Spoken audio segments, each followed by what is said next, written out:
I'm Deborah Klein, a registered dietitian and health director with Organic Liaison. Here for my dietitian tip, week number 20. I want to talk to you about waist to hip ratio. It's really important to know your waist circumference over your hip circumference to know you're at a low risk for disease. As a female, we want to have 0.8 or less waist to hip ratio. As a male, you want to have 0.9 or less. As a male or a female, if you're a 1.0 or higher, you're at risk for overweight associated diseases. Specifically, if you have high android obesity, so that high abdominal fat, the apple obesity, you're at a higher risk for syndrome X.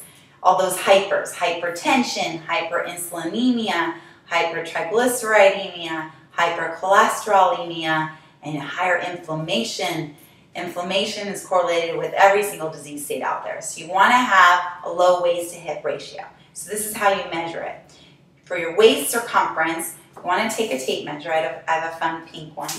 You put it right above your belly button, and you want to have it flat against your skin. You don't want to pinch it. So flat against your skin, that's your waist circumference right above your belly button. So you write that down.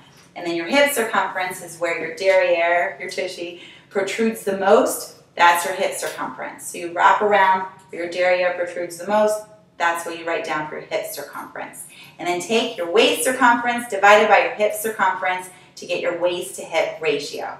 Some quick tips to leanify your waist. You want to do a lot of cardio, obviously, an hour of cardio a day, ideally. And do your obliques. So strengthen those obliques, those side abdominals, by going side to side, little pendulum motion. I do it while I'm sitting in my car at a stoplight.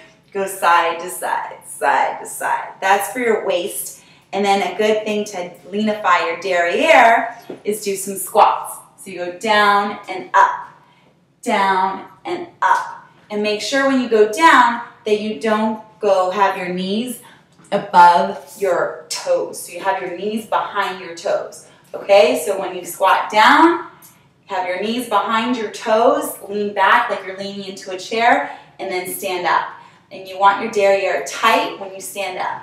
And this is good to do. I learned from a fitness trainer, Rudy, that if you sit down, before you sit down, you do squats 6 times. So do 6 squats before you sit down, okay? Cheering you on for having a lean waist to hip ratio. All the best.